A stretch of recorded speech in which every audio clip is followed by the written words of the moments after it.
Hello, welcome to అక్షరం. ఇప్పుడు మనకి ముఖ్యంగా ఢిల్లీ సుల్తాన్ల కాలంకు సంబంధించినటువంటి సమాచారాన్ని మనం ఓన్లీ ఆయా రాజవంశాలకు సంబంధించిన సమాచారాన్ని మనము చూడడం అనేది జరిగింది. అంటే 5 రాజవంశాలు బానిసా, ఖిల్జీ, తుగ్లక్, సయ్యద్, లోడీ వంశాలకు సంబంధించినటువంటి సమాచారాన్ని మనం చూడడం జరిగింది. మరి ఇది ఢిల్లీ సుల్తానుల కాలం నాటి ముఖ్యమైనటువంటి మరి పరిపాలనా విధానం. ఢిల్లీ సుల్తానుల పరిపాలనా విధానం అనేది ఏ విధంగా ఉన్నదనేది చూద్దాం. మరి ఇందులో వాళ్ళ రాజకీయ, సాంఘిక, అలాగే ఆర్థిక, మత పరిస్థితులకు సంబంధించినటువంటిది సమాచారము, వారి కాలం నాటి సంగీతం, మరి సాహిత్యానికి సంబంధించిన సమాచారం. సో ఇక్కడ అత్యంత కీలకమైనటువంటి, అత్యంత ముఖ్యమైనటువంటి ఆ యొక్క వాస్తు నిర్మాణ శైలికి సంబంధించిన సమాచారం అనేది మనం ఇందులో చూడగలుగుతాము. సో ఇక్కడ మనం మాట్లాడుకునేటటువంటి ఇక్కడ ముఖ్యమైనటువంటి విషయం ఏమిటయ్యా అంటే, వీరి ఢిల్లీ సుల్తానుల పరిపాలన విధానంలో ఫస్ట్ వాళ్ళ యొక్క రాజకీయ పరిస్థితులు ఏ విధంగా ఉన్నాయి, వారి యొక్క రాజకీయ పరిస్థితులు ఏ విధంగా ఉన్నాయి. వీరి కాలంలో పరిపాలన చూస్తే నిరంకుశ పరిపాలనా విధానం కలిగి ఉంది. నిరంకుశ పరిపాలనా విధానాన్ని అనుసరించారు. ఇక్కడ మొత్తం రాజే సర్వాధికారిగా తన యొక్క పరిపాలనను కొనసాగించాడు. నిరంకుశ పరిపాలనా విధానాన్ని అనుసరించాడు. ఇక్కడ చక్రవర్తి లేదా రాజే సర్వాధికారి అన్నటువంటి భావనతో వీళ్ళు పరిపాలన చేయడం జరిగింది. ఈ కాలం నాటి ఇస్లాం నూతనపరమైన న్యాయ సూత్రాలకు ఏమని పేరు అంటే షరియత్ అని పేరు. ఇస్లాం మతానికి సంబంధించిన నూతన న్యాయ సూత్రాల సమూహారానికి ఏమని పేరు అంటే షరియత్ అని చెప్పేసి పేరు.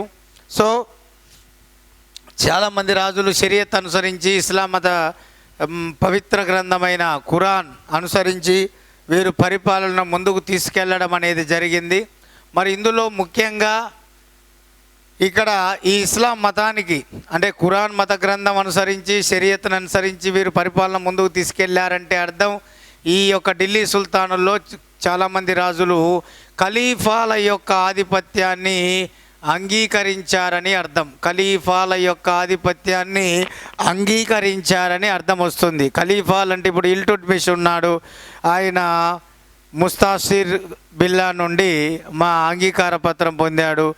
మహమ్మద్ ఫిరోజ్ షా తుగ్లక్ 2 సార్లు ఖలీఫా నుండి అనుమతి పత్రాన్ని తెచ్చుకున్నాడు. ఇలా కొంతమంది రాజులు ఈ యొక్క మన్సూర్ అంటే అంగీకార పత్రాన్ని పొంది వాళ్ళు అనుసరించి వాళ్ళు చెప్పిన విధానాల ప్రకారంగా వీళ్ళు పరిపాలన చేయడం అనేది జరిగింది. అంటే పరిపాలనలో ఖలీఫాల యొక్క అనుమతితో పరిపాలన చేస్తూ ఉలేమాలనే మత గురువుల యొక్క సలహాలను కూడా వీళ్ళు పాటించడం జరిగేది అన్నట్టు. సో మరి ఇందులో అత్యంత కీలకంగా చాలామంది రాజులు ఖలీఫాల ఆధిపత్యాన్ని అంగీకరిస్తే ఇక్కడ అల్లావుద్దీన్ ఖిల్జీ అనేవాడు, అల్లావుద్దీన్ ఖిల్జీ తర్వాత మనకు ముబారక్ ఖిల్జీ తర్వాత మనకు మహమ్మద్ బిన్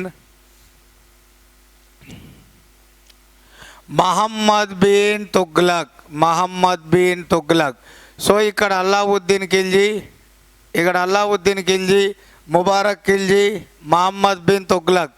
ఇక్కడ మనం చూసుకున్నట్లయితే అల్లావుద్దీన్ ఖిల్జీ, ముబారక్ ఖిల్జీ, అలాగే మహమ్మద్ బిన్ తుగ్లక్ ఎవరైతే ఉన్నారో ఈ యొక్క మహమ్మద్ బిన్ తుగ్లక్ అనేటటువంటి వారు ముఖ్యంగా అల్లావుద్దీన్ ఖిల్జీ, ముబారక్ ఖిల్జీ, మహమ్మద్ బిన్ తుగ్లక్ అనేటటువంటి ఈ ముగ్గురు ఢిల్లీ సుల్తానులు ఈ యొక్క ఖలీఫాల యొక్క అనుమతి పత్రాలతో సంబంధం లేకుండా వీళ్ళు సింహాసనం అధిష్ఠించారు. ఉలేమాల సలహాలు పాటించలేదు, మత గురువుల సలహాలు పాటించకుండా వీరు స్వతంత్ర పరిపాలన చేయడం అనేది జరిగింది అన్న విషయాన్ని ఇక్కడ మనం గమనించుకోవాలి. మరి వీరి కాలంలో సర్వాధికారి ఎవరు? సుల్తాన్ లేదా రాజు లేదా చక్రవర్తి. అవునా? ఈ రాజు తర్వాత రాజు యొక్క పరిపాలన అంశాలను నాయబ్ సుల్తానుగా నియమించబడిన అధికారి, నాయబ్ సుల్తాన్ ఆర్ గవర్నర్ ఎవరైతే ఉన్నాడో ఇతడు ఆ పరిపాలన అనేటటువంటిది పూర్తిగా ఈ యొక్క రాజు పేరు మీద పరిపాలన, అన్ని పరిపాలన విభాగాల్లో పర్యవేక్షణను రాజు తర్వాత రాజు అంతటి వాడిగా చెప్పబడ్డ నాయబ్ సుల్తాన్ లేదా గవర్నర్గా చెప్పబడ్డ ఇతడు రాజు పేరు మీద రాజ్యంలోని అన్ని పరిపాలన విభాగాల మీద పరిపాలనను పర్యవేక్షించడం అనేది జరిగింది. అంటే ఢిల్లీ సుల్తాన్ల కాలం నాటి రాజు తర్వాత రాజు అంతటి వాడి అధికారాలు చెలాయించినటువంటి వాడు ఈ యొక్క నాయబ్ సుల్తాన్ లేదా గవర్నర్గా చెప్పబడినటువంటి వీడిగా చెప్పవచ్చును. మరి అత్యంత కీలకమైనటువంటి ఈ యొక్క ఢిల్లీ సుల్తాన్లు కూడా తమ యొక్క రాజ్యం సురక్షితంగా ఉండాలి, తమ పరిపాలన సమర్థవంతంగా కొనసాగాలని వీరు తమ రాజ్యాన్ని ఇక్తాలుగా, దీన్నే ప్రాంతులుగా, రాజ్యాన్ని ఇక్తాలుగా లేదా ప్రాంతులుగా, అలాగే షిక్కులుగా, అలాగే పరగణాలను గ్రామాలుగా విభజించారు. సో ఢిల్లీ సుల్తానులు తమ యొక్క రాజ్యాన్ని విభజించిన విధానం చూస్తే రాజ్యాన్ని ఇక్తాలుగా, ఇక్తాలను షిక్కులుగా, షిక్కులను పరగణాలుగా. సో ఇక్కడ చూసుకున్నట్లయితే రాజ్యాన్ని ఇక్తాలు ప్రాంతాలు, మళ్ళీ ఆ ఇక్తాలను షిక్కులుగా, షిక్కులను పరగణాలుగా, పరగణాలను గ్రామాలుగా విభజించడం అనేది జరిగింది. మరి ఇందులో అత్యంత కీలకంగా రాజ్యానికి రాజు, చక్రవర్తి, సుల్తాన్ అని పిలువబడ్డవాడు ఈ రాజ్యం మీద పరిపాలన మొత్తం టోటల్గా ఈయనే కర్త కర్మ క్రియ రాజ్యం మీద. ఇక్తాల మీద నాయబ్, ముక్తి, వలీ అని పిలువబడినవాడు. నాయబ్ ఇక్తాలు ప్రాంతాలు, ఈ ప్రాంతాలే రాష్ట్రాలుగా కూడా పిలువబడ్డాయి. సో నాయబ్ లేదా ముక్తి, వలీ అని పిలువబడేటటువంటి వాడు వీరి కాలంలో, ఢిల్లీ సుల్తాన్ల కాలంలో ఈ ఇక్తాల మీద అధికారిగా ఉండడం జరిగింది, పరిపాలన పర్యవేక్షణ అధికారిగా ఉండడం జరిగింది. ఈ షిక్కుల మీద షిక్ల మీద షిక్దార్, ఇక్కడ పరగణాల మీద అమీర్, పరగణాల మీద ఇక్కడ అమీర్, ఇక్కడ గ్రామాల మీద మనకు గ్రామాల మీద ముకద్దం, చౌదరి.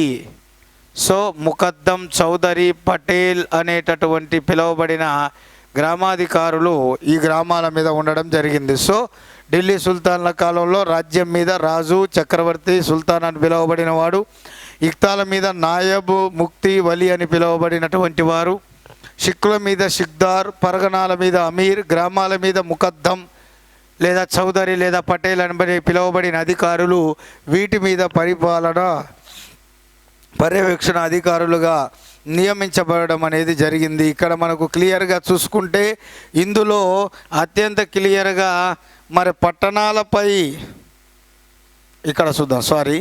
ఇక్కడ గ్రామాలపై ఆ ముగ్గురిలో గణాంకాధికారి ఎవరంటే, గ్రామాలపై గణాంకాధికారిగా స్పెషల్ కేటగిరీ ఎవరయ్యా అంటే వీరి కాలంలో పటేల్.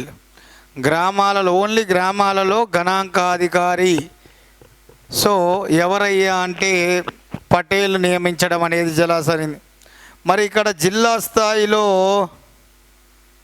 న్యాయాధికారి ఎవరుగా ఉండేవారంటే, జిల్లా స్థాయిలో న్యాయాధికారి ఇక్కడ ఫౌజుదార్. మరి ఇక్కడ పట్టణాల మీద రక్షణాధికారి, పట్టణాల మీద పర్యవేక్షణ అధికారి. ఎవరన్నప్పుడు మీ ఆన్సర్ కొత్వాల్ ఉండాలి. ఇక్కడ ఒకసారి చూసినట్లయితే జిల్లా స్థాయిలో న్యాయాధికారి, పట్టణాల మీద రక్షణాధికారి, పట్టణాల మీద రక్షణాధికారి ఎవరన్నప్పుడు మీ ఆన్సర్ కొత్వాల్ ఉండాలి. ఇక్కడ ఒకసారి చూసినట్లయితే ముగ్గురిలో గ్రామాలపై గణాంక అధికారి, గ్రామాలపై ఇక్కడ గణాంక అధికారి అంటే ఇక్కడ పటేల్ రావాలి. ఇక్కడ మనకు జిల్లా స్థాయిలో న్యాయాధికారి రావాలి. జిల్లా స్థాయిలో న్యాయాధికారి ఎవరంటే ఫౌజుదార్. అలాగే ఇక్కడ పట్టణాల మీద రక్షణాధికారిగా, పట్టణాల మీద పర్యవేక్షణ అధికారిగా ఉన్నది ఎవరంటే ఇక్కడ మీకు ఐడియాకి ఇక్కడ కొత్వాల్ అనేది రావాలి. కొత్వాల్ అనేటటువంటిది ఇక్కడ మీకు రావాలి. ఇక్కడ అత్యంత ముఖ్యంగా మరి వీరి కాలంలో సైనిక న్యాయస్థాన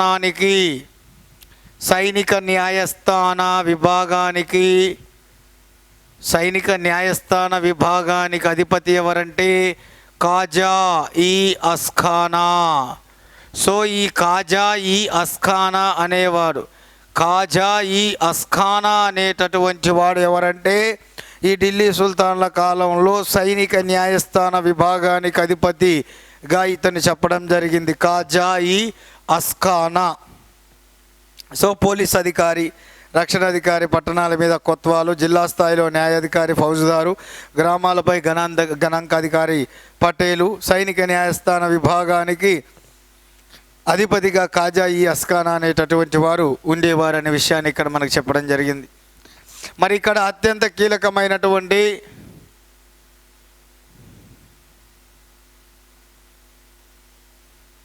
మరి ఈ యొక్క ఢిల్లీ సుల్తానులు మంత్రిమండలిని ఏర్పాటు చేసుకొని కొంతమంది అధికారుల సహకారంతో పరిపాలన చేసుకోవడం జరిగింది. మరి వీరి కాలంలో ఏర్పాటైన మంత్రిమండలి ఏ పేరుతో పిలువబడ్డంటే మజ్లీస్ ఏ ఖిలాఫత్. సో ఢిల్లీ సుల్తానా కాలం నాటి మంత్రిమండలి ఏ పేరుతో పిలువబడ్డది అంటే మజ్లీస్ ఏ ఖిలాఫత్ అనే పేరుతో ఏర్పడింది. ఇక్కడ కొన్ని శాఖలు ఏర్పాటు చేసి ఢిల్లీ సుల్తాన్లు ఆ శాఖల మీద పరిపాలన పర్యవేక్షణ అధికారులను వాళ్ళకు నియమించి ఆ శాఖలను వాళ్ళకి కేటాయించడం అనేది జరిగింది. వాళ్ళే ముఖ్యమైన ఢిల్లీ సుల్తాన్ల కాలం నాటి అధికారులు లేదా మంత్రులు అన్నట్టు. సో వారి యొక్క మంత్రులు లేదా అధికారుల సమూహాన్ని మంత్రిమండలి అని పిలిచేవారు. మరి ఢిల్లీ సుల్తాన్ల కాలంలో మరి సుల్తానులు లేదా చక్రవర్తులు ఏర్పాటు చేసినటువంటి ఈ యొక్క మంత్రిత్వ శాఖలు ఏమిటి, ఆ నియమించబడినటువంటి వారు ఏ పరిపాలనను పర్యవేక్షణ చేయడానికి వాళ్ళు నియమించబడ్డారు అనేటటువంటి విషయానికి సంబంధించిన సమాచారాన్ని ఇక్కడ మనం చూద్దాం.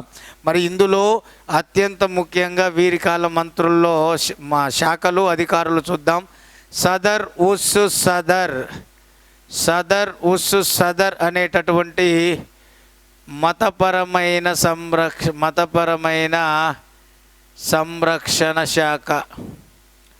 సదర్ మతపరమైన సంరక్షణ శాఖ, మతానికి సంబంధించిన శాఖ. దివాన్ ఈ విజరత్ ఇది ఆర్థిక శాఖ. దివాన్ ఈ విజరత్. అలాగే దివాన్ ఈ ఇన్షా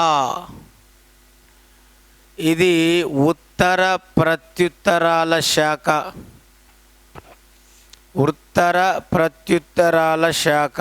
సో దివాన్ ఈ ఇన్షా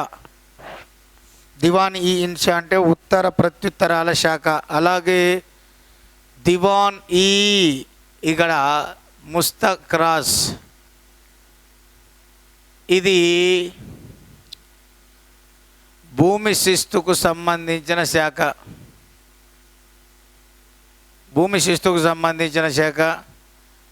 దివాన్ ఈ రిసాలత్ ఇది విదేశాంగ శాఖ. దివాన్ ఈ రిసాలత్ విదేశాంగ శాఖ. ఇక్కడ మనకు దివాన్ ఈ రియాసత్ అనేది ఇది మార్కెట్ శాఖ. దివాన్ ఈ రియాసత్ అనేది మార్కెట్ శాఖ. దివాన్ ఈ కాజా అంటే ఇది ఢిల్లీ సుల్తాన్ల కాలం నాటి న్యాయశాఖ. దివాన్ ఈ కాజా ఇది న్యాయశాఖ. అలాగే దివాన్ హీ కోహి, ఇది వ్యవసాయ శాఖ. దివాన్ హీ కోయి ఇది వ్యవసాయ శాఖ.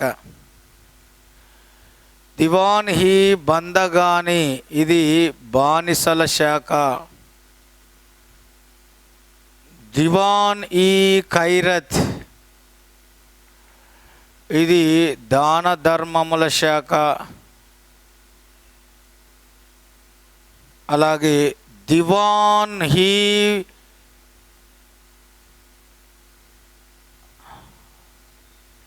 బరీద్, గూఢాచారి శాఖ. దివాన్ హీ బరీద్ గూఢాచారి శాఖ. దివాన్ హీ అరీజ్, ఇది సైనిక శాఖ. దివాన్ హీ బరీద్ అనేది గూఢాచారి శాఖ, దివాన్ హీ అరీజ్ అనేది సైనిక శాఖ. ఇక్కడ మనకు అత్యంత కీలకమైనది ఇక్కడ బరీద్ ఈ ముమాలిక్, అరీజ్ ఈ ముమాలిక్.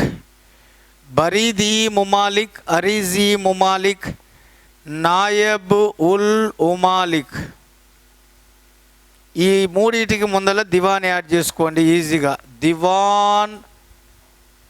దివాన్ బరీద్ ఈ ముమాలిక్, దివాన్ అరీజ్ ఈ ముమాలిక్, అలాగే దివాన్ నాయబ్ ఉల్ ముమాలిక్. దివాన్ బరీద్ ఈ ముమాలిక్, దివాన్ అరీజ్ ఈ ముమాలిక్, దివాన్ నాయబ్ ఉల్ ముమాలిక్. ఇక్కడ గూఢాచారి అధిపతి, గూఢాచారి అదేమో బరీద్ అంటే శాఖ, ఇది అధిపతి అధికారి, ఇది సైనిక అధికారి. అలాగే ఇక్కడ నాయబ్ ఉల్ ముల్క్ అంటే రాజ్య ప్రతినిధి, రాజ్య ప్రతినిధిగా చెప్పవలచును. అలాగే మనకి ఇక్కడ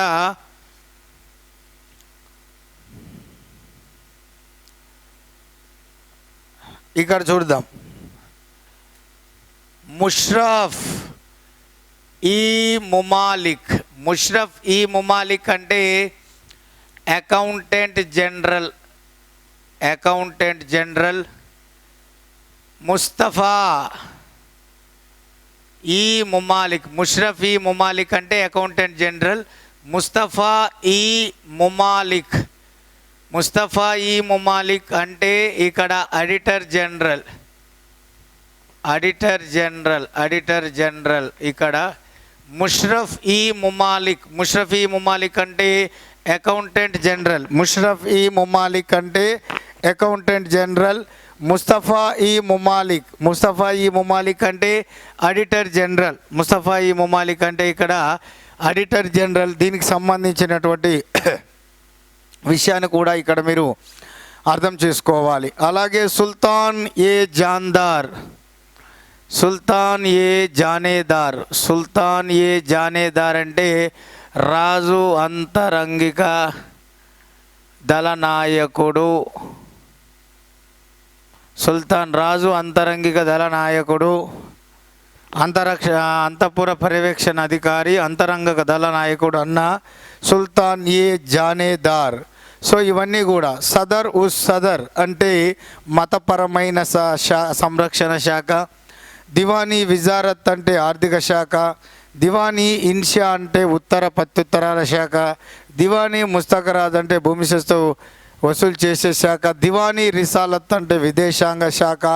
దివానీ రియాసత్ అంటే మార్కెట్ శాఖ. దివానీ కాజా అంటే న్యాయ శాఖ. దివానీ కోయి అంటే వ్యవసాయ శాఖ. దివానీ బందగాని అంటే బానిసల సంక్షేమ శాఖ.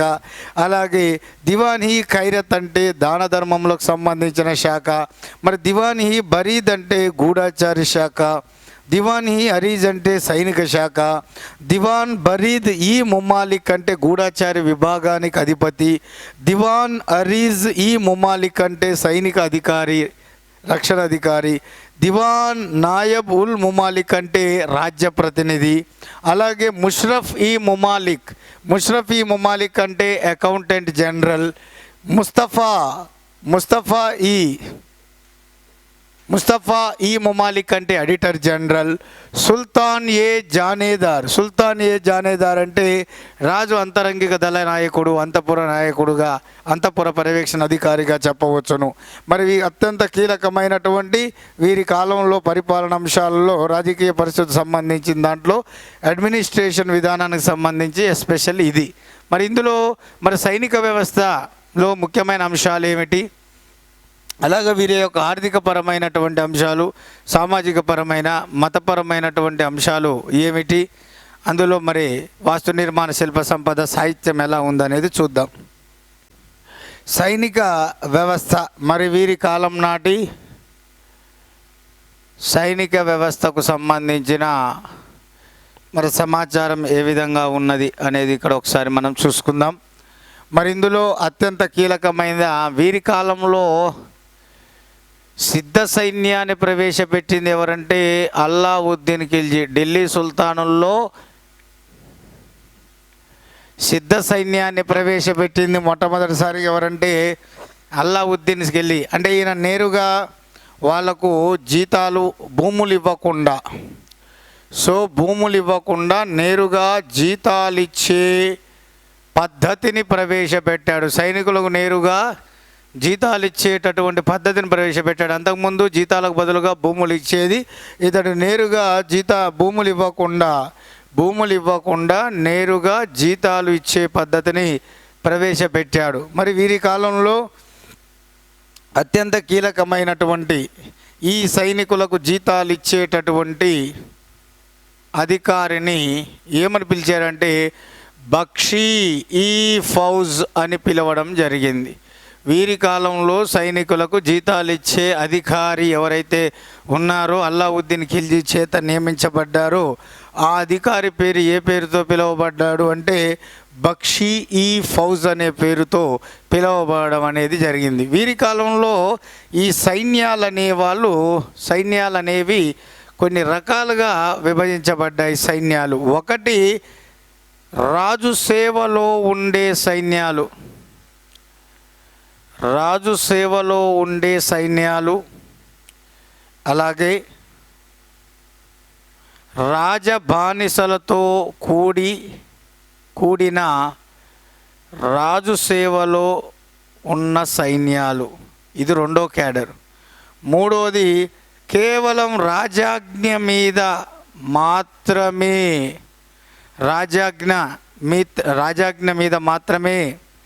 పనిచేసే సైన్యాలు,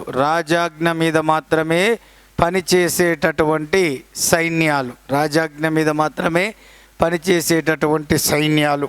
అలాగే ఇక్కడ అత్యంత కీలకమైనటువంటి ఇక్కడ పదదళాధిపతి,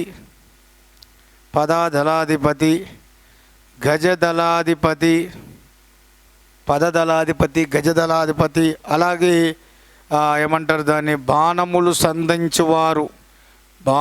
సంధించువారు ఒక కేటగిరీగా. వీరందరూ కూడా వీరి ఢిల్లీ సుల్తాన్ల కాలంలో సైన్యాలు ఉండడం జరిగింది. రాజు సేవలో ఉండే సైన్యాలు, బానిసలతో కూడిన రాజు సేవలో ఉండే సైన్యాలు, కేవలం రాజాజ్ఞ మీద మాత్రమే పనిచేసే సైన్యాలు. వీరి కాలం నాటి పదాతి దళపతి, వీరి కాలం నాటి గజదళాధిపతి, వీరి కాలంలో విలువిద్య అంటే బాణములను సంధించేటటువంటి వారు. వీరందరూ కూడా ఏ పేరుతో పిలువబడ్డారు అనేది ఒకసారి మనం ఇక్కడ చూసుకుంటే, ఇక్కడ కసాకైల్ అనే పదం ఇక్కడ యూజ్ చేయాలి. కసాకైల్ అంటే రాజు సేవలో ఉండే సైన్యాలు కసాకైల్, బానిసలతో కూడిన రాజు సేవలో ఉండేటటువంటి సైన్యాలు జందార్ అనే పేరుతో పిలువబడడం జరిగింది. జందార్. అలాగే రాజాజ్ఞ మీద మాత్రమే పనిచేసే సైన్యాలు, వీటిని అఫిక్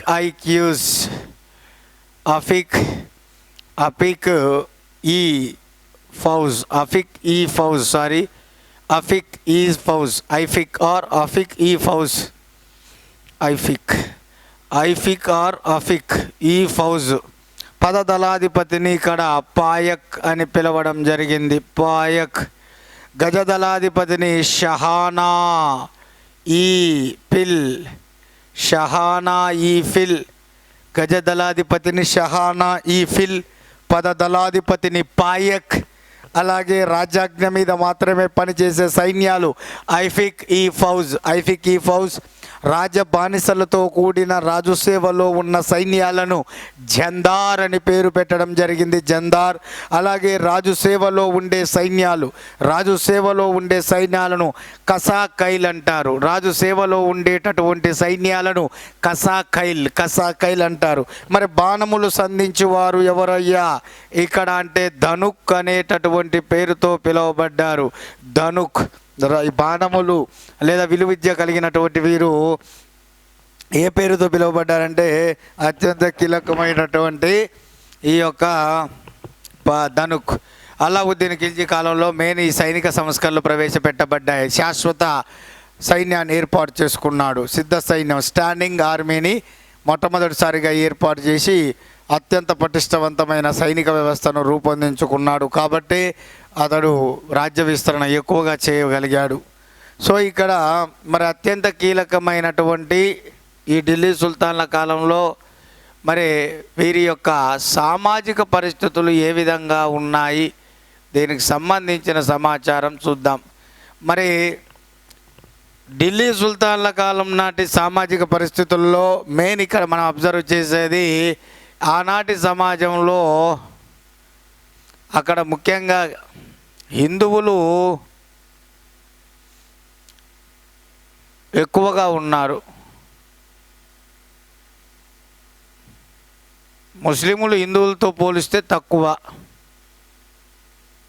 ముఖ్యంగా ఇక్కడ వర్ణ వ్యవస్థ ఉంది. ఇందులో ముఖ్యంగా సతీ సాగమనం అనేటటువంటి సాంఘిక దురాచారం కూడా ఉంది. దీని గురించి ఇబన్ బటూటా తన గ్రంథంలో చెప్పాడు. ఢిల్లీ సుల్తాన్ల కాలం నాటి సమాజంలో సతీ సాగమనం అనే సాంఘిక దురాచారం ఉంది. మహమ్మద్ బిన్ తుగ్లక్ దాన్ని రూపుమాపడానికి ప్రయత్నం చేశాడు. వర్ణ వ్యవస్థ ఉంది, వర్ణ వ్యవస్థ అభివృద్ధి చెందింది. సమాజంలో హిందువులు ఎక్కువగా, ముస్లింలు తక్కువగా ఉన్నారు. కానీ ఆధిపత్య ధోరణి మాత్రం ముస్లింలు ఎక్కువగా ఉన్నట్టుగా కనబడడం జరిగింది. ఎందుకంటే ముస్లింలే పాలకులు కాబట్టి. సో ప్రియారిటీ కొద్దిగా వాళ్ళకి ఇవ్వడం జరిగింది. ఈ హిందువుల్లో ఎక్కువగా ఆనాటి ప్రజలు పట్టణాల కంటే కూడా గ్రామాల్లోనే ఎక్కువగా నివసించడానికి ఆసక్తి చూపడం జరిగింది. ముఖ్యంగా గ్రామాల్లో ఉమ్మడి కుటుంబ వ్యవస్థ కొనసాగింది. ఉమ్మడి కుటుంబ వ్యవస్థ అంటే ఆనాటి సమాజంలో ఎక్కువగా ముస్లింల కంటే ఎక్కువగా జనాభా ఉన్నటువంటి హిందువులు పట్టణాల కంటే కూడా గ్రామాల్లో ఎక్కువగా నివసించడానికి ఎక్కువగా ఆసక్తి చూపడం అనేది జరిగింది. ముఖ్యంగా ఈ యొక్క గ్రామాల్లో విడివిడిగా కాకుండా ఉమ్మడి కుటుంబ జీవనానికి బాగా వాళ్ళు ప్రాధాన్యత ఇచ్చేవారు. అందరూ కలిసి ఒకే ఇంట్లో ఉండేటటువంటి వారు. అటువంటి ఉమ్మడి కుటుంబ వ్యవస్థకు, ఉమ్మడి కుటుంబ జీవనానికి ఎక్కువ ప్రాధాన్యతను కలిగించడం జరిగింది. ఎవరయ్యా అంటే ఆ కాలం నాటి సమాజంలోని హిందువులు. ఈ హిందూ మతంలో ముఖ్యంగా కులాలు, ఉపకులాల సంఖ్య అనేది ఎక్కువగా పెరిగిపోవడం జరిగింది. ఉపకులాల సంఖ్య ఎక్కువగా పెరిగిపోవడం జరిగింది. దానికి తోడు ఎక్కువగా ఉన్నటువంటి హిందువుల కంటే తక్కువగా ఉన్న ముస్లిములు, తక్కువ పర్సెంటేజ్ ఉన్న ముస్లిములు వీరి మీద ఆధిపత్యం చెలాయించడం జరిగింది. తద్వారా ఇక్కడ హిందువులకు, ముస్లిములకు ఘర్షణలు చెలరేగడం అనేది ఎక్కువగా జరగడం అనేది ఇక్కడ క్లియర్గా ఉందని ఇబన్ బటూటా వంటి వారు తమ యొక్క రచనలో చెప్పడం జరిగింది. మరి ఈ కాలం నాటి మత పరిస్థితులు చూసుకుంటే ముఖ్యంగా వీరి కాలంలో ముస్లిములు ఇక్కడ సున్నీలు వర్గాలుగా ఎక్కువగా ఉన్నారు. వీరి కాలంలో సున్నీలు, ఇక్కడ తక్కువగా షియాలు అనే వర్గం ఉన్నారు. సున్నీలు ఎక్కువగా హై, ఇక్కడ లో. కానీ ఇక్కడ ఉన్న ముస్లింలలో ప్రధానంగా ఉన్న ముస్లింలు చీలిపోయిన రెండు శాఖల్లో ఎక్కువగా ఉన్నవారు సున్నీలు, చాలా తక్కువగా ఉన్నవారు షియాలు. ఎందుకంటే ఢిల్లీ సుల్తాన్లు సున్నీలు కాబట్టి ఇక్కడ వర్గీయులు కూడా ఎక్కువగా సున్నీ శాఖని అనుసరించారు. ఇక కొంతమంది మైగ్రేటెడ్ అయి వచ్చినటువంటి వాళ్ళు ఇక షియాలు ఇరాన్ నుంచి వచ్చిన వాళ్ళు చాలా తక్కువ సంఖ్యలో ఉన్నారు. వీళ్ళిద్దరిలో సున్నీలు ఎక్కువ ప్రాధాన్యతను పొందడం జరిగింది. సున్నీలు ఎక్కువగా ప్రాధాన్యతను పొందడం జరిగింది. ఇక వీరికి హిందువులకు ఎప్పుడు ఘర్షణలు ప్రారంభమయ్యాయి. ఎప్పుడు కూడా ముఖ్యంగా ఆ రోజుల్లో ముఖ్యంగా మన హిందూ మత పునరుద్ధరణకు ఈ యొక్క భక్తి ఉద్యమకారులు అత్యంత కీలకంగా ఎవరైతే ఉన్నారో వీరందరూ కూడా వారు ప్రాచుర్యంలోకి తెచ్చిన మతాలు ఏదైతే ఉన్నాయో అవన్నీ కూడా పూర్తి స్థాయిలో ఈ ఢిల్లీ సుల్తాన్ల కాలంలో 1206 నుంచి 1526 వరకు వీళ్ళ కాలంలో అత్యంత కీలకమైన ప్రధాన పాత్రను పోషించాయి. ఆ భక్తి ఉద్యమంలో భాగంగా భక్తి ఉద్యమకారులు తాము ప్రాచుర్యంలో తెచ్చిన భక్తి బోధనలు అలాగే వాళ్ళ యొక్క గ్రంథాలు వాళ్ళ యొక్క శాఖల ద్వారా ప్రేరేపితులై ఈ యొక్క హిందూ మతం అనేది ఒక రకంగా చెప్పాలంటే కొత్త పునరుద్ధరణగా జరిగినట్లుగా చెప్పవచ్చును హిందూ మతానికి. అలాగే విగ్రహారాధన కూడా వారి యొక్క బోధనల అనుసారమే ఈ యొక్క దేవాలయాలు నిర్మించడం, దైవం మీద భక్తి కలిగి ఉండడం, అలాగే మీరు చెప్పినట్టుగా ఇప్పుడు నేను చెప్పినట్టుగా విగ్రహారాధన అనేది కూడా అమల్లోకి రావడం జరిగింది. ఇదంతా కూడా ఈ ఢిల్లీ సుల్తాన్ల కాలంలో భక్తి ఉద్యమకారులు తమ యొక్క ప్రాచుర్యంలోకి తెచ్చినటువంటి భక్తి భావన వల్లే సాధ్యం కావడం జరిగింది. అందులో ముఖ్యంగా ఇక్కడ అద్వైతం, ద్వైతం, విశిష్టాద్వైతం, ద్వైతం, విశిష్టాద్వైతం, అలాగే ద్వైతాద్వైతం, శుద్ధాద్వైతం, ద్వైతాద్వైతం, శుద్ధాద్వైతం, అద్వైతం, ద్వైతం, విశిష్టాద్వైతం, ద్వైతాద్వైతం, శుద్ధాద్వైతం ఇవన్నీ కూడా. సో ఇక్కడ చూస్తే అద్వైతం ఇక్కడ మనకు శంకరాచార్యులు స్థాపించారు. ద్వైతాన్ని మధ్వాచార్యులు స్థాపించారు. విశిష్టాద్వైతాన్ని ఇక్కడ రామానుజాచార్యులు,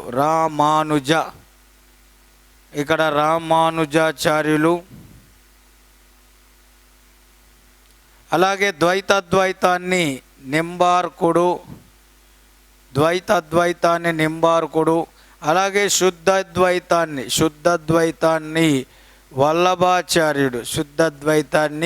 వల్లభాచార్యుడు. ఇక్కడ చూస్తే అద్వైతాన్ని శంకరాచార్యుడు, ద్వైతాన్ని మధ్వాచార్యుడు, విశిష్టాద్వైతాన్ని రామానుజాచార్యులు, అలాగే ద్వైతాద్వైతాన్ని నింబార్కుడు, అలాగే శుద్ధద్వైతాన్ని ఇక్కడ చూస్తే వల్లభాచార్యుడు. సో ఇక్కడ మనకు ఇన్ని రకాల అంశాలు ద్వైతం, విశిష్టాద్వైతం, ద్వైతాద్వైతం, శుద్ధాద్వైతం ఇవన్నీ కూడా మనకు అతి ముఖ్యమైనటువంటి మధ్యయుగ భారతదేశంలో అది ఢిల్లీ సుల్తాన్ల కాలంలో ముఖ్యంగా హిందూ మత పునరుద్ధరణలో భాగంగా ప్రాచుర్యంలోకి వచ్చినటువంటి ముఖ్యమైన శాఖలు. భక్తి ఉద్యమకారులు హిందూ మతానికి సంబంధించిన భక్తి ఉద్యమకారులు ప్రాచుర్యంలోకి తెచ్చిన శాఖలు. ఒకవైపు అక్కడ ముస్లిం మతంలో అల్లా యొక్క బోధనలు, మహమ్మద్ ప్రవక్త ఏదైతే బోధనలు ప్రచారం చేశాడో ఆ పంచసూత్రాలను వాళ్ళు అనుసరించుకుంటూ వాళ్ళు ముందుకు కొనసాగడం జరిగింది.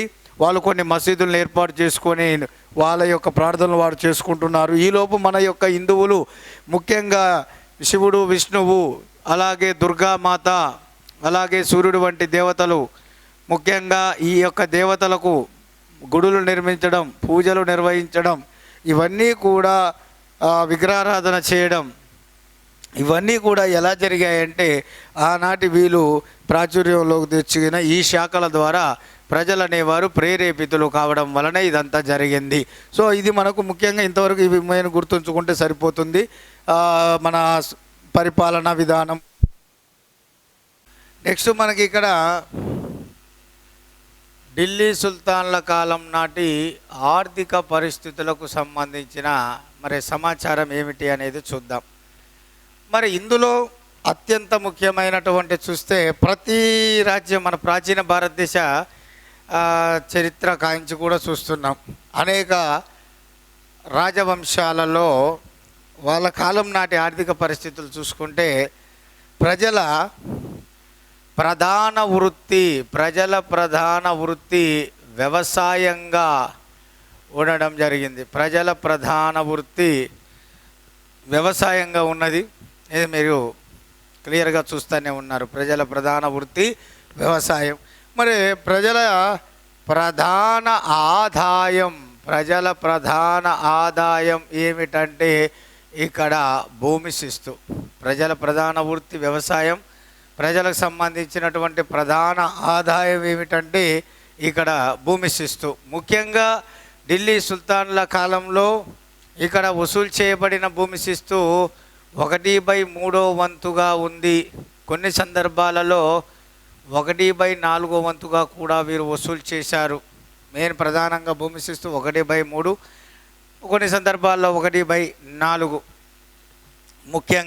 ముఖ్యంగా అందులో వరి, జొన్న, బార్లీ, అలాగే గోధుమలు, అలాగే పప్పు ధాన్యాలు, నూనె గింజలు లాంటివి వీళ్ళు పండించడం జరిగింది. వరి, జొన్న, బార్లీ, గోధుమలు, పప్పు ధాన్యాలు, అందులోనే తృణధాన్యాలు, నూనె గింజలు వంటివి పండించడం అనేది జరిగింది. మరి ఇక్కడ అత్యంత కీలకమైనటువంటి ఈ యొక్క పంటల్లో ముఖ్యంగా జొన్న అనేది ముఖ్యంగా సాధారణ ప్రజల యొక్క ఆహారంగా పరిగణించబడ్డది. సాధారణ ప్రజల యొక్క మెయిన్ ఆహారం జొన్న. ఢిల్లీ సుల్తాన్ల కాలంలో సాధారణ ప్రజల యొక్క ఆహారం జొన్న. మరి ఈ వరి అనేది కేవలం ధనికుల ఆహారంగా మాత్రం పేరుగాంచింది. ధనికుల ఆహారంగా వరి అనేది, జొన్న అనేది సాధారణ ప్రజల యొక్క ఆహారంగా ఇక్కడ ఢిల్లీ సుల్తాన్ల కాలంలో ఇవి పేరుగాంచాయి. మరి ఇక్కడ అత్యంత కీలకమైన ఈ ఢిల్లీ సుల్తాన్ల కాలంలో ముఖ్యంగా ఈ వ్యవసాయం చేసుకోవడానికి భూములు కావాలి.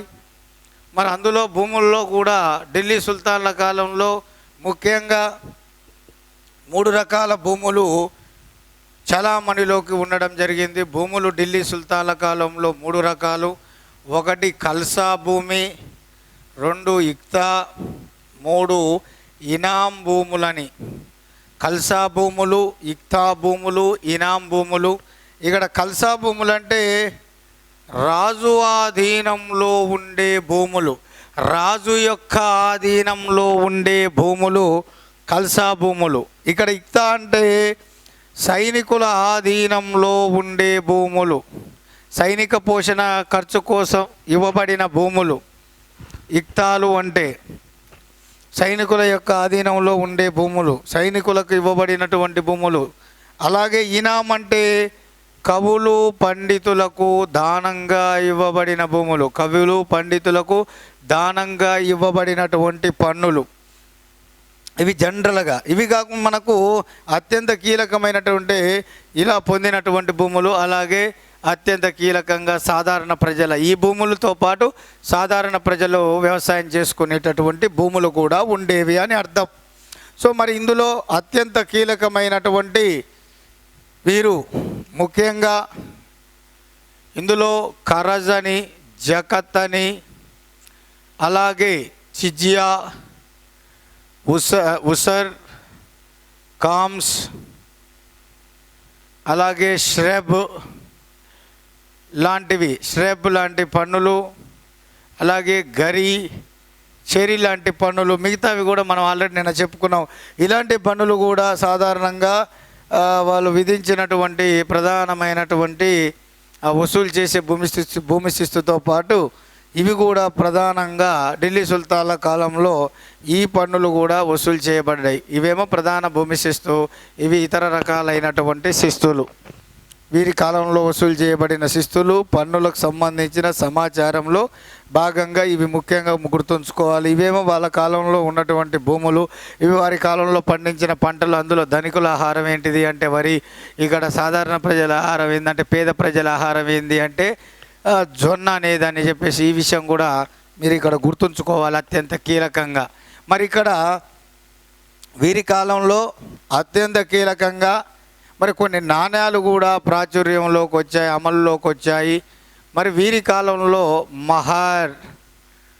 మహార్ అనేది, అలాగే దినార్, అలాగే అదలి అనేది, అలాగే ఆదా, అలాగే బిక్, అలాగే అస్లీ, అలాగే బిరంజు అనేవి ఢిల్లీ సుల్తాన్ల కాలంలో ముఖ్యంగా ప్రాచుర్యంలో ఉన్న ఈ యొక్క నాణ్యాలు. ఏంటి అవి ఒకసారి చూసుకుంటే ఇక్కడ మహర్ అనేటటువంటి నాణ్యం, అలాగే దినార్ అనేటటువంటిది, అలాగే అదలి అనేటటువంటి నాణ్యం, ఆదా, బిక్, అస్లీ, బిరంజ్. ఇందులో మహర్ ఒకటి, దినార్ ఒకటి, అలాగే మనకు ఈ రెండు మహర్, దినార్ ఇవి రెండు కూడా బంగారం నాణ్యాలు. అదలి, ఆదా, అస్లీ, అదలి, ఆదా, అస్లీ ఈ మూడు కూడా ఢిల్లీ సుల్తాన్ల కాలం నాటి వెండి నాణెములు. ఆదా, అదలి, అస్లీ ఇవి మూడు కూడా వెండి నాణ్యాలు. అలాగే ముఖ్యంగా ఇక్కడ బిక్ ఉంది. బిక్ అనేది రాగి నాణ్యం. అలాగే ఈ బిరంజ్ అనేది ఇత్తడి నాణ్యం. సో ఇక్కడ మనం చూసుకున్నట్లయితే బిరంజ్ అనేది ఇత్తడి నాణ్యం. ఇక్కడ కాలాల్లో చూసుకుంటే ఇవి సర్వసాధారణంగా ఢిల్లీ సుల్తాన్ల కాలంలో దాదాపుగా కుతుబుద్దీన్ ఐబక్ కానీ, ఇల్టుట్మిష్ కాలంలో, బాల్బన్ కాలంలో, వీళ్ళ కాలంలో, అదే జలాలుద్దీన్ ఖిల్జీ కాలంలో, అల్లావుద్దీన్ ఖిల్జీ కాలంలో బాగా ప్రాచుర్యంలో ఉన్నది మహర్. ఇక్కడ దినార్, అదలి అనేవి మహమ్మద్ బిన్ తుగ్లక్ కాలంలో ఉన్న నాణ్యాలు. ఆదా, బిక్ అనేవి ఫిరోజ్ షా తుగ్లక్ కాలంలో ఉన్న నాణ్యాలు. అస్లీ కూడా మహమ్మద్ బిన్ తుగ్లక్, బిరంజ్ కూడా మహమ్మద్ బిన్ తుగ్లక్ కాలంలో ఉన్న నాణ్యాలు. అందుకనే వాడిని ఈ యొక్క నాణెముల మార్పిడి, కొత్త నాణెములను ముద్రించడం, నాణెములు మార్పిడి చేయడం వలన ఈ పరిస్థితులు గమనించే ఎడ్వర్డ్ థామస్ అనేటటువంటి వాడు ఈ మహమ్మద్ బిన్ తుగ్లక్ను నాణెముల ముద్రణ యువరాజు అని చెప్పాడు. ఈ యొక్క ఢిల్లీ సుల్తానుల్లో ఎక్కువగా నాణెములు, కొత్త నాణెములు ఎక్కువగా మహమ్మద్ బిన్ తుగ్లక్ కాలంలో ముద్రించబడి చలామణిలోకి రావడం జరిగింది. అందుకనే ఈ ఢిల్లీ సుల్తానుల్లో ఈ యొక్క మహమ్మద్ బిన్ తుగ్లక్, పిచ్చి తుగ్లక్గా పేరుగాంచిన ఈ మహమ్మద్ బిన్ తుగ్లక్ అనేటటువంటి వాడిని ఎడ్వర్డ్ థామస్ అనే విదేశీ చరిత్రకారుడు ఇతడిని నాణెముల ముద్రణ యువరాజుగా పేర్కొనడం జరిగింది. దాన్ని ఇంగ్లీష్లో ప్రిన్స్ ఆఫ్ మనీ ఇయర్స్ అంటారు. ప్రిన్స్ ఆఫ్ మనీ ఇయర్స్, తెలుగులో నాణెముల ముద్రణ యువరాజు అని చెప్పేసి అంటారు. మరి ఇందులో ఢిల్లీ సుల్తాన్ల కాలంలో వ్యవసాయం అభివృద్ధి చెందింది. వివిధ రకాల భూమి శిస్తుతో పాటు వివిధ రకాల పన్నులు కూడా వీరు వసూలు చేసి ఖజానాకు పంపించుకోవడం జరిగింది. మరి ఇక్కడ వ్యవసాయం అభివృద్ధి చెందింది కాబట్టి వీరు వ్యాపారాన్ని కూడా అభివృద్ధి చెందించుకునే ప్రయత్నం చేయడం జరిగింది ఈ యొక్క ఢిల్లీ సుల్తానులు. మరి ఇందులో భాగంగా వ్యాపారంలో వీరు ప్రధానంగా మధ్య తూర్పు ఆసియా దేశాలతో వీరు ఎక్కువగా వ్యాపార సంబంధాలను కొనసాగించడం జరిగింది. వీరు ముఖ్యంగా మధ్య తూర్పు ఆసియా దేశాలతో ఎక్కువగా వ్యాపార సంబంధాలను, ముఖ్యంగా మనకు పర్షియన్ అఖాతం, అలాగే ఎర్ర సముద్రం మీదుగా వీరు ముఖ్యంగా మధ్య తూర్పు ఆసియా దేశాలతో, పర్షియన్ అఖాతం, ఎర్ర సముద్రాల మీదుగా వీరు ఎక్కువగా మధ్య తూర్పు ఆసియా దేశాలతో వీరు వ్యాపార సంబంధాలను ఎక్కువగా కొనసాగించుకోవడం జరిగింది. ముఖ్యంగా వీరి కాలంలో వ్యాపారం అనేది ఎక్కువగా దలాల్ పద్ధతిలో జరిగింది. ఈ దలాల్ అనేది అరబిక్ భాషా పదం. దలాల్ పద్ధతిలో జరిగింది. మరి వీరి కాలంలో వ్యాపారంలో భాగంగా అనేక వ్యవసాయ ఉత్పత్తులను రావడం, అంటే వ్యవసాయ ఉత్పత్తులు ఎగుమతి చేయడంతో పాటుగా ఢిల్లీ సుల్తాన్ల కాలంలో ముఖ్యంగా ఇక్కడ మనకు అత్యంత కీలకమైనటువంటి ఇక్కడ ఏమంటారు అంటే ఎలా చెప్పాలి మీకు, పరిశ్రమలు. సో ఇక్కడ పరిశ్రమలు కూడా ఎక్కువగా వ్యాప్తిలోకి వచ్చాయి. ముఖ్యంగా తురుష్కులు కాగితం పరిశ్రమను ఎక్కువగా వీరు ఇక్కడ ప్రవేశపెట్టారు. భారతదేశంలో కాగితం పరిశ్రమను తురుష్కులు అంటే వీరే, ఢిల్లీ సుల్తాన్లే ఎక్కువగా కాగితం పరిశ్రమను, పేపర్ ఇండస్ట్రీని ఎక్కువగా దీన్ని వృద్ధిలోకి తీసుకురావడానికి ప్రయత్నం చేశారు. అందుకనే మొట్టమొదటిసారిగా భారతదేశంలో కాగితం పరిశ్రమను ఇంట్రడ్యూస్ చేసే ప్రయత్నం చేశారు ఈ తురుష్కులు. అంతేకాకుండా ఈ ఢిల్లీ సుల్తాన్ల కాలంలో ముఖ్యంగా చేనేత పరిశ్రమ అనేది మోస్ట్ డెవలప్ అయింది. చేనేత పరిశ్రమ అనేది బాగా అభివృద్ధి చెందిన పరిశ్రమగా ప్రసిద్ధి చెందింది. చేనేత పరిశ్రమ, దానికి సంబంధించిన చేనేత వస్తు ఉత్పత్తులు అనేవి బాగా తయారై విదేశాలకు ఎగుమతి కావడం అనేది కూడా జరిగింది.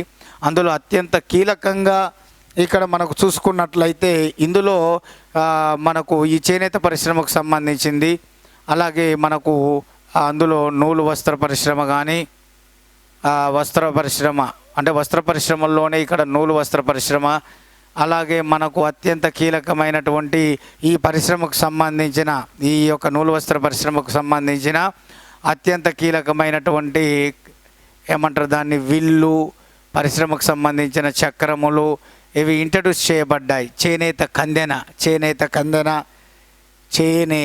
కందెన అలాగే విల్లు, చక్రం ఇవన్నీ కూడా పరికరాలు, ఇవన్నీ కూడా వస్త్ర పరిశ్రమకు సంబంధించిన పరికరాలు. ఇవి ఇంట్రడ్యూస్ చేయబడ్డాయి భారతదేశంలో తొలిసారిగా. తద్వారా తక్కువ టైంలో ఎక్కువగా వస్త్రాలను ఉత్పత్తి చేసే అవకాశం అనేది కలిగింది. తద్వారా డెవలప్మెంట్ అనేది అంటే పరిశ్రమ అనేది ఎక్కువగా అభివృద్ధి చెందడానికి స్కోప్ రావడం అనేది జరిగింది. చేనేత కందెన, విల్లు, చక్రములు లాంటివి ప్రవేశపెట్టబడడం అనేది కూడా జరిగింది. మరి వీరి కాలంలో ముఖ్యంగా అత్యంత కీలకమైనటువంటి ఈ యొక్క బెంగాల్, గుజరాత్ అనేది చూసుకుంటే, బెంగాల్, గుజరాత్ అనేవి ఢిల్లీ సుల్తాన్ల కాలంలో ముఖ్యంగా వస్త్ర పరిశ్రమకు బాగా ప్రసిద్ధిగాంచిన ప్రాంతాలుగా పేరుగాంచాయి. బెంగాల్, గుజరాత్లు అనేవి ఢిల్లీ సుల్తాన్ల కాలంలో వస్త్ర పరిశ్రమకు కేంద్రీకృతమైన సెంటర్ ఆఫ్ పాయింట్ కలిగిన ప్రాంతాలుగా ప్రాచుర్యంలోకి వచ్చాయి. మీరు ముఖ్యంగా వీరి కాలంలో ఎక్స్పోర్ట్స్గా వీరు నీలిమందును, నల్ల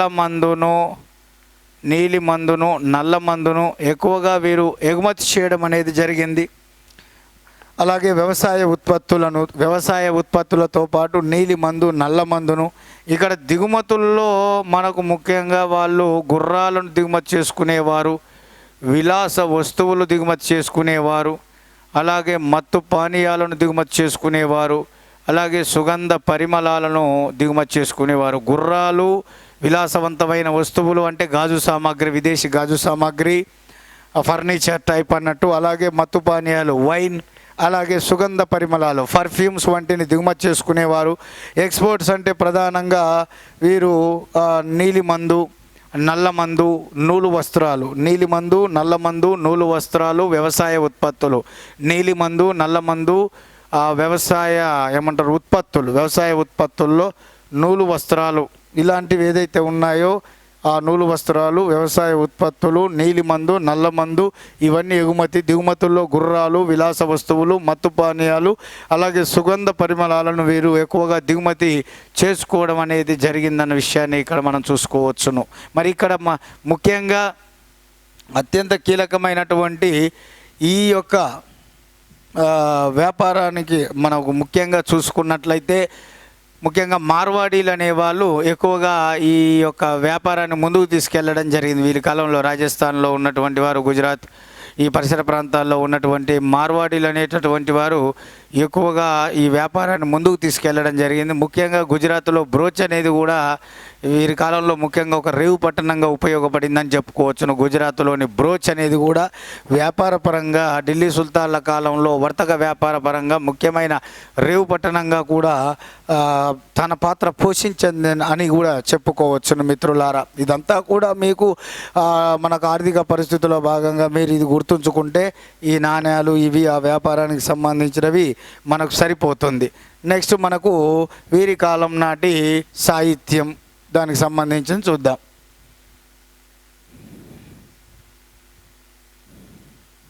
నెక్స్ట్ ఈ ఢిల్లీ సుల్తాన్ల కాలం నాటి మరి సంగీత అలాగే సాహిత్యం దీనికి సంబంధించినటువంటి మరి ఇక సమాచారాన్ని చూద్దాం. మరి ఢిల్లీ సుల్తాన్ల కాలంలో ప్రధానమైన పాత్రను పోషించినటువంటి మరి సంగీతం సాహిత్యానికి ఉన్నటువంటి ముఖ్యమైనటువంటి ఆ పాత్ర ఏమిటి, మరి దానికి సంబంధించినటువంటి సమాచారాన్ని ఇక్కడ మనము ఒకసారి చూద్దాం. మరి ఇందులో అత్యంత కీలకమైంది, మీరు ఒకసారి ఇక్కడ అబ్జర్వ్ చేయండి మిత్రులారా. ఇందులో అత్యంత కీలకమైనటువంటి విషయాన్ని ఒకసారి ఇక్కడ మనం చూద్దాం. ఇది దానికి సంబంధించినటువంటి సమాచారం ఏంటిది అనేది ఒకసారి ఇక్కడ చూద్దాం. ఇక్కడ ఢిల్లీ సుల్తాన్ల కాలంలో మీరు ఇక్కడ అబ్జర్వ్ చేసినట్లయితే ఇక్కడ సంగీత సాహిత్యం అనేది సమానంగా మనకు ముఖ్యంగా ప్రధాన పాత్ర వహించాయి. కొత్త కొత్త రాగాలు ప్రాచుర్యంలోకి రాబడ్డాయి, భారతదేశంలో ప్రాచుర్యంలోకి వచ్చాయి. కొత్త కొత్త సంగీత పరికరాలు అనేవి ముఖ్యంగా కనుగొనబడ్డాయి. అలాగే కొన్ని సంగీతపరమైనటువంటి సంగీత శాస్త్రానికి సంబంధించిన కొన్ని గ్రంథాలు కూడా ఈ యొక్క బహుళ ప్రజాదరణ పొందడం జరిగింది ఢిల్లీ సుల్తాన్ల కాలంలో. అలాగే ఎట్ ద సేమ్ టైం ముఖ్యమైన ఢిల్లీ సుల్తాన్ల ఆస్థానంలో పనిచేసేటటువంటి కొంతమంది కవి పండితులు రచించిన అద్భుతమైన గ్రంథాలు కూడా ఢిల్లీ సుల్తాన్ల కాలం నాటి అద్భుతమైనటువంటి సాహిత్యపరమైన సమాచారాన్ని అందించడం అనేది జరిగింది. మరి అటువంటి దాంట్లో ముఖ్యమైనవి ఒకసారి చూసుకుంటే మరి సంగీతం, మరి ఇందులో మనకు ముఖ్యంగా సంగీత సాహిత్యం గురించి మాట్లాడుకునేటప్పుడు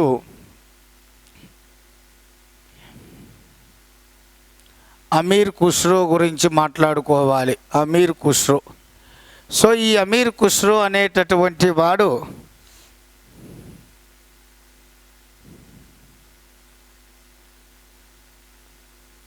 యామినుద్దీన్ హసన్గా,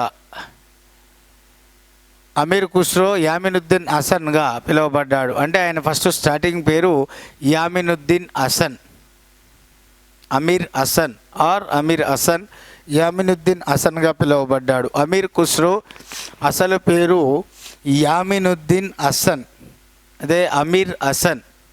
సో ఈయన తండ్రి టర్కీ దేశానికి చెందినటువంటి వాడు. ఇతడు ఒక కవి, చరిత్రకారుడు, సంగీత విద్వాంసుడు, అత్యంత ముఖ్యమైనటువంటి వాడు. చూసుకుంటే కవి, చరిత్రకారుడు, సంగీత విద్వాంసుడు ఎవరయ్యా అంటే ఈ యొక్క అమీర్ ఖుస్రో. ఈ అమీర్ ఖుస్రో అనేటటువంటి వాడు తోతే ఏ హిందూ, తోతే హింద్ అంటే ఏంది?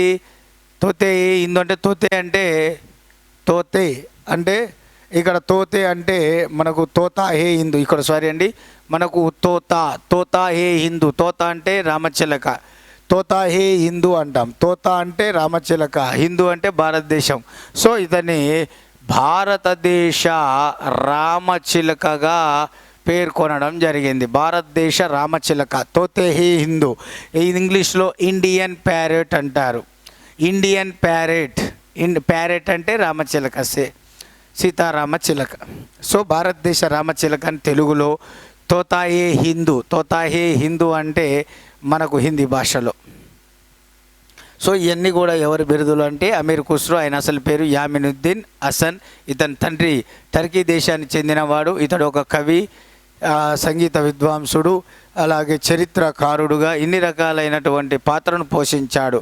ఇతడు మొత్తం టోటల్గా కొన్ని పుస్తకాల్లో 7 అని ఉంది, కానీ 8 మంది ఢిల్లీ సుల్తాన్ల ఆస్థానంలో పనిచేసిన వాడు. 8 మంది ఢిల్లీ, కొన్ని పుస్తకాల్లో 7 అని ఉంది, కానీ ఎక్కువ మంది అంగీకరించారు 8 మంది. ఎక్కడి నుంచి అంటే మనకు బాల్బన్ పెద్ద కుమారుడు, మహమ్మద్ ఆస్థానం అంటే బాల్బన్ అనే మనం అనుకోవాలి. బాల్బన్ పెద్ద కుమారుడు మహమ్మద్ నుంచి మొదలుకొని ఇక్కడ తుగ్లక్ వంశస్థాపకుడు గియాజుద్దీన్ తుగ్లక్ వరకు, బాల్బన్ బానిస వంశం నుంచి తుగ్లక్ వంశం వరకు, బాల్బన్ నుంచి మొదలుకొని అనగా తన పెద్ద కుమారుడు మహమ్మద్ ఆస్థానం నుంచి మొదలుకొని గియాజుద్దీన్ తుగ్లక్ వరకు. సో మీరు ఇది గుర్తుంచుకోండి, బాల్బన్ టు గియాజుద్దీన్ తుగ్లక్ వరకు 8 మంది ఢిల్లీ సుల్తాన్ల యొక్క ఆస్థానంలో పనిచేసినటువంటి వారు, వాళ్ళ చేత ఆదరించబడినటువంటి వాడు ఎవరయ్యా అంటే ఈ యొక్క అమీర్ ఖుస్రో. అమీర్ ఖుస్రో ముఖ్యంగా ఈయన అత్యంత కీలకమైనటువంటి ఇంతమంది ఢిల్లీ సుల్తానుల్లో గియాజుద్దీన్ తుగ్లక్ ఆస్థాన కవిగా పనిచేశాడు. గియాజుద్దీన్ తుగ్లక్ ఆస్థాన కవిగా పేరుగాంచాడు. ఇంతమంది ఢిల్లీ సుల్తాన్ల పరిపాలన చేశాడు, ఇంతమంది ఢిల్లీ సుల్తాన్ల చేత ఆదరించబడ్డాడు. కానీ ఈ యొక్క గియాజుద్దీన్ తుగ్లక్ ఆస్థానంలో మాత్రం అతని ఆస్థాన కవిగా మాత్రం పేరుగాంచాడు. ఆస్థాన కవి వేరు, సమకాలీన కవులు వేరు. సో గియాజుద్దీన్ తుగ్లక్ ఆస్థాన కవి 8 మంది ఢిల్లీ సుల్తాన్ల పరిపాలన చవి చూశాడు. 8 మంది సుల్తాన్ల యొక్క చేత బహుమానాలు పొందాడు. వాళ్ళ కాలంలో వాళ్ళకు సంబంధించిన రచనలు రాశాడు. కానీ ఇక్కడ గియాజుద్దీన్ తుగ్లక్ ఆస్థానం వచ్చేసరికి అతని యొక్క ఆస్థాన కవిగా పేరుగాంచాడు. సో ఈ గియాజుద్దీన్ తుగ్లక్ ఆస్థాన కవి ఎవరయ్యా అంటే ఈ యొక్క అమీర్ ఖుస్రో అని చెప్పేసి మీరు ఇక్కడ చెప్పాలి. మరి ఈ అమీర్ ఖుస్రో గియాజుద్దీన్ తుగ్లక్ ఆస్థాన కవి ఓకే. మరి ఢిల్లీ సుల్తాన్లందరిలో గొప్పవాడైన అల్లావుద్దీన్ ఖిల్జీ చేత ఇతడు ఒక గ్రంథాలయానికి అధిపతిగా నియమించబడతాడు.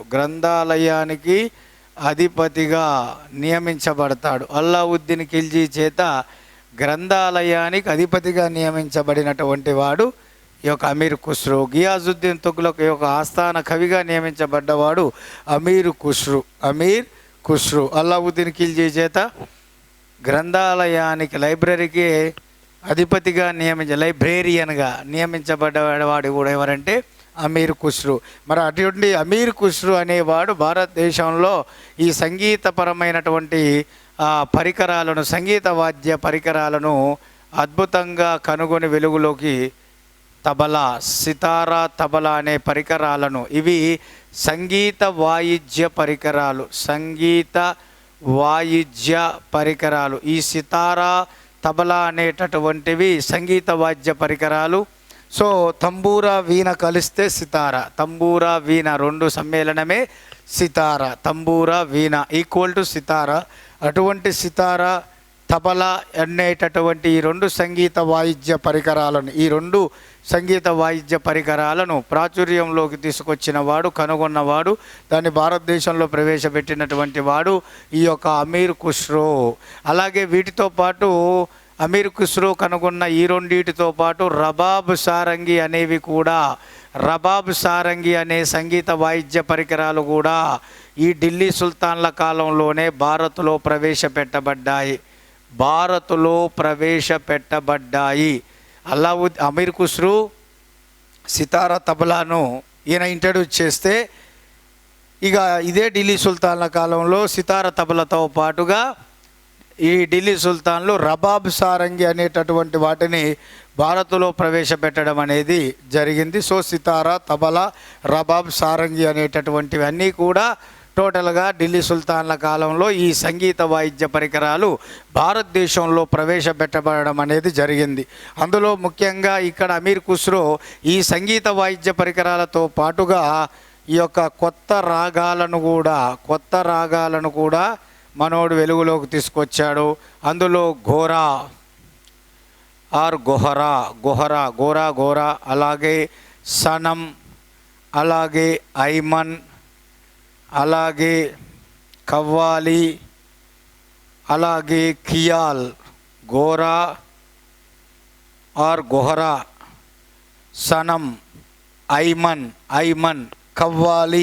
కవ్వాలి, ఖియాల్ ఇవన్నీ కూడా అల్లావుద్దీన్ ఖిల్జీ ప్రాచుర్యంలోకి తీసుకొచ్చిన కొత్త రాగాల పేరు. పాట పాడడానికి రాగాలు కాదు, వివిధ రాగం, మనం హిందోళం అంటాం. సో ఆ హిందోళ రాగాలు అంటారు, అటువంటి ఆ మోడల్ గోరా, సనం, ఐమన్, కవ్వాలి, ఖియాల్ ఇవి కొత్త రాగాలు. ఇక నేను పైన రాసినేమో మన సంగీత వాయిద్య పరికరాలు. మరి ఇందులో సితారా, తబలా అనే రెండు సంగీత వాయిద్య పరికరాలతో పాటుగా గోరా, సనం, ఐమన్, కవ్వాలి, ఖియాల్ వంటి కొత్త రాగాలను భారతదేశంలో ప్రవేశపెట్టినటువంటి వాడు, ప్రాచుర్యంలోకి తీసుకొచ్చిన వాడే అమీర్ ఖుస్రూ అనాలి. అమీర్ ఖుస్రూ అని చెప్పేసి మీరు ఇక్కడ గుర్తుంచుకోవాలి. ఇక్కడ అత్యంత కీలకమైనటువంటి మరి సంగీతానికి సంబంధించినటువంటి అంశాలు ఇవి. మరి సాహిత్యానికి సంబంధించిన అంశాలలో మన అమీర్ ఖుస్రూతో పాటుగా మనకు అమీర్ హసన్ కూడా మనకు ఇక్కడ ఉండడం జరిగింది. అమీర్ హసన్. సో మనకి ఇక్కడ అత్యంత కీలకమైనటువంటి అమీర్ హసన్ అనేటటువంటి వాడు కూడా ఇంపార్టెంట్. సో అమీర్ హసన్, అమీర్ ఖుస్రూల యొక్క రచనలు ఏంటి? మరి ఇందులో అమీర్ ఖుస్రూ రచనలు చూద్దాం. మరి ఇక్కడ అమీర్ ఖుస్రూ రచనల్లో మనకు ఇక్కడ చూస్తే ఖజరాన్ ఉస్ సదర్, ఖజరాన్ ఉస్ సదర్ కై, ఖజరాన్ ఉస్ సదర్ కై, ఖజరాన్ ఉస్ సదర్ కై, ఖజరాన్ ఉస్ సదర్ కై అనేటటువంటి, ఖజరాన్ ఉస్ సదర్ కై అనేటటువంటి రచన. అలాగే తారీఖ్ ఈ అలై, తారీఖ్ ఈ అలై ఇక్కడ చాలా ముఖ్యమైనటువంటిది. తారీఖ్ ఈ అలై. తాలే ఉల్ ఫుత్,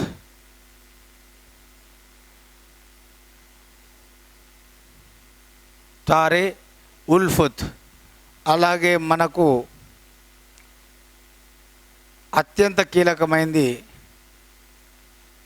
తుగ్లక్ నామా, తుగ్లక్ నామా,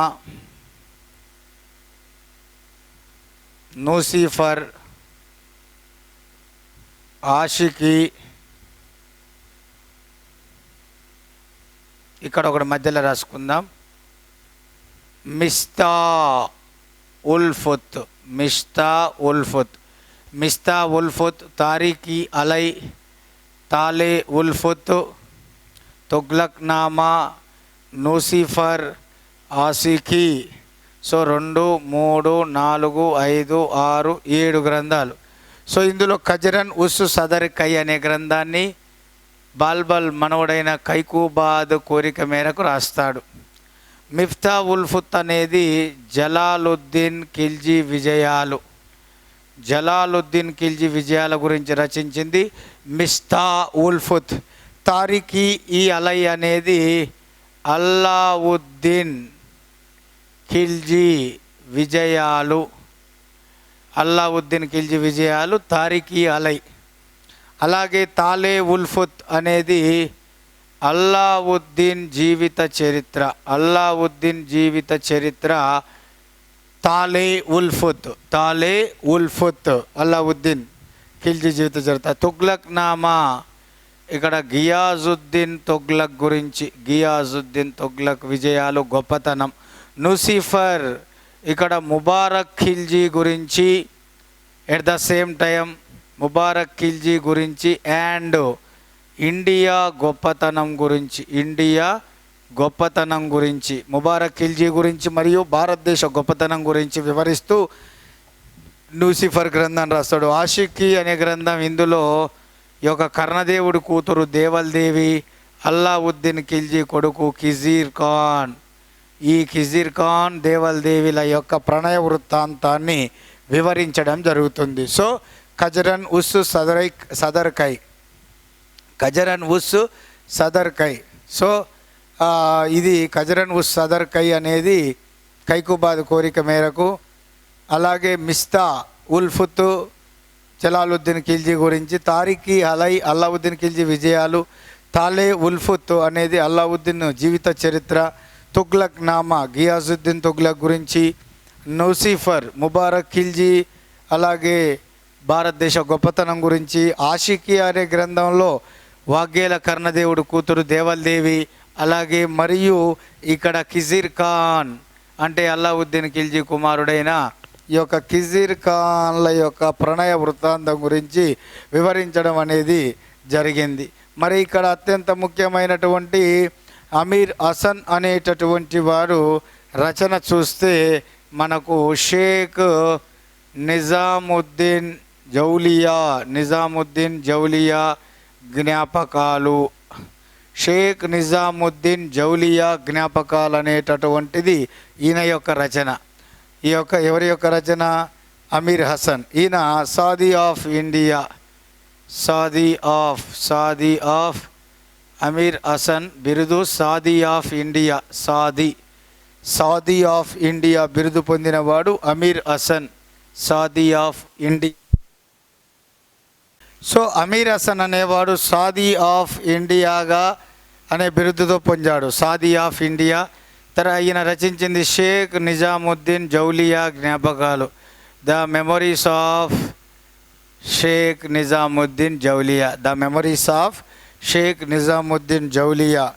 ఈ యొక్క గ్రంథాన్ని అమీర్ హసన్ రాశాడు. ఆయన బిరుదు సాదీ ఆఫ్ ఇండియా అనేటటువంటిది. మరి ఇక్కడ అత్యంత కీలకమైనటువంటి భారతదేశ రామచిలకగా పేరుగాంచి సంగీత సాహిత్యంలో ఎనలేని కృషి చేసి అపారమైన పేరు ప్రఖ్యాతలు సంపాదించుకున్నటువంటి అమీర్ ఖుస్రో సంబంధించిన మనకు స్టేట్మెంట్లు కొన్ని ఉన్నాయి. అవి చెప్తాను, ఒకసారి మీరు విని దాన్ని క్లియర్గా గుర్తుంచుకోండి. ఇక్కడ అమీర్ ఖుస్రో చెప్పిన దాంట్లో మనం చూసుకున్నట్లయితే, నేను ఇంత అద్భుతంగా గానం చేయడానికి గల కారణం,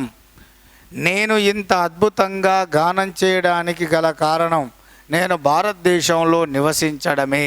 చూడండి, మన భారతదేశ గొప్పతనం గురించి ఒక విదేశీయుడు ఎంత బాగా చెప్పాడు. నేను ఇంత బాగా మధురంగా, ఈయన గాయకుడు కూడా, చరిత్రకారుడు రాశాను, సంగీత విద్వాంసుడు, గాయకుడు. నేను ఇంత మధురంగా గానం చేయడానికి గల కారణం, నేను భారతదేశంలో నివసించడమే దానికి కారణం అంటాడు. అంతేకాదు, ఆనాటి యొక్క రాజుల యొక్క విలాసవంతమైన జీవితాన్ని, సాధారణమైనటువంటి పేద ప్రజల యొక్క దీనస్థితిని వివరిస్తూ, సాధారణ పేద ప్రజల నుండి పీల్చి పిప్పి చేసి వసూలు చేసినటువంటి ఆ యొక్క పన్నులనే ఈ యొక్క వీళ్ళు అద్భుతమైనటువంటి సంపదను రాజభోగంగా అనుభవిస్తూ విలాసాల్లో మునిగి తేలడాన్ని గమనించినటువంటి అమీర్ ఖుస్రో అనేవాడు అత్యద్భుతంగా చెప్తాడు. ఏమని అంటే, ఆనాటి ఢిల్లీ సుల్తాన్ల యొక్క ఎవరైతే చక్రవర్తులు ఉన్నారో, ఢిల్లీ సుల్తాన్లు ధరించిన కిరీటంలోని ప్రతి ముత్యం వజ్రం,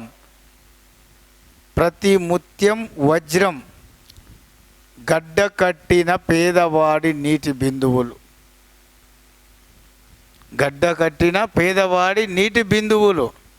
రాజులు ధరించిన కిరీటంలోని ముత్యం వజ్రం పేదవాడి యొక్క కన్నీటి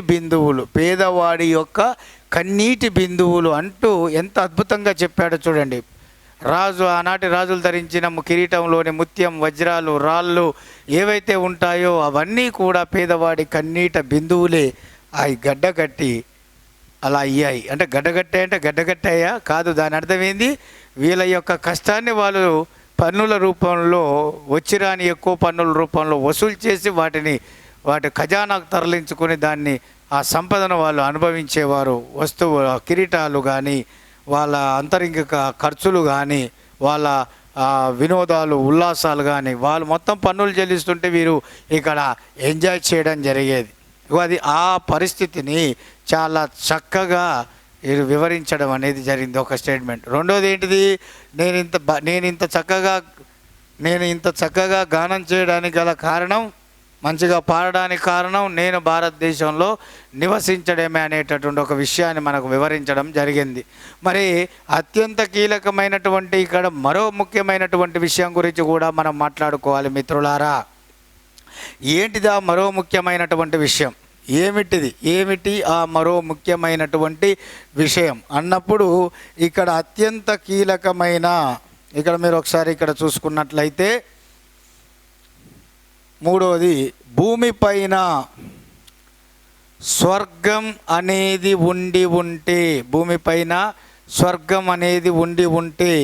అది ఇది అదే. భూమిపైన స్వర్గం అనేది ఉండి